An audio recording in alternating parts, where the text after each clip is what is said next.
What I do, both professionally and in practice and in the world, is find ways to be both creative and present. My name is Nkechi Njaka, and my background's in neuroscience.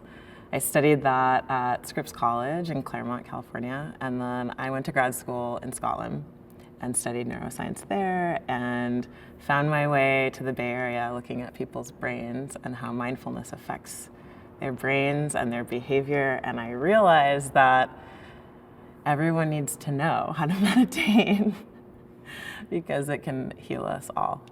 I come to meditation with the research that I did in neuroscience, and what we saw in our research was that people's brains and therefore their behavior changed over time with a practice.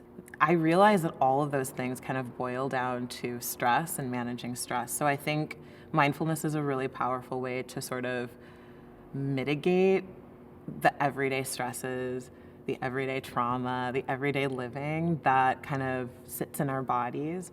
I'm also a choreographer, and so movement is also something that's really important, I think of when I think of presence, because we can be aware of where we hold stress in our body, but how do we let it release? And so I find that very much woven into what I'm teaching and what I'm practicing and what I'm sharing with people, because we need better ways of managing our stress. I still think that women, and particularly women of color, so women that look like me, are being paid less. And so it's something that I think about often and kind of why I'm interested in bringing attention to that.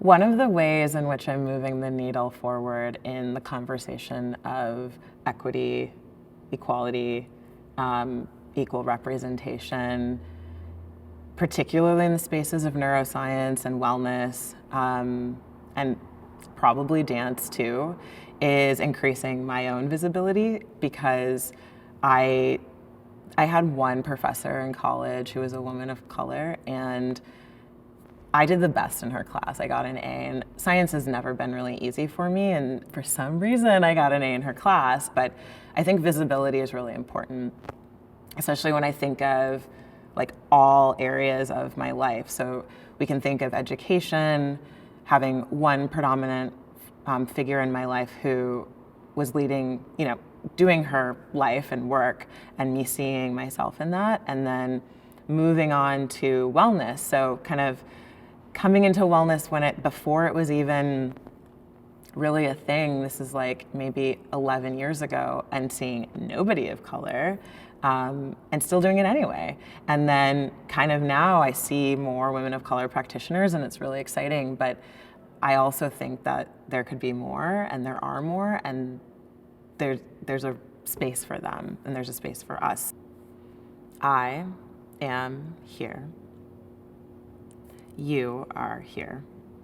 And we are wonderful and complex.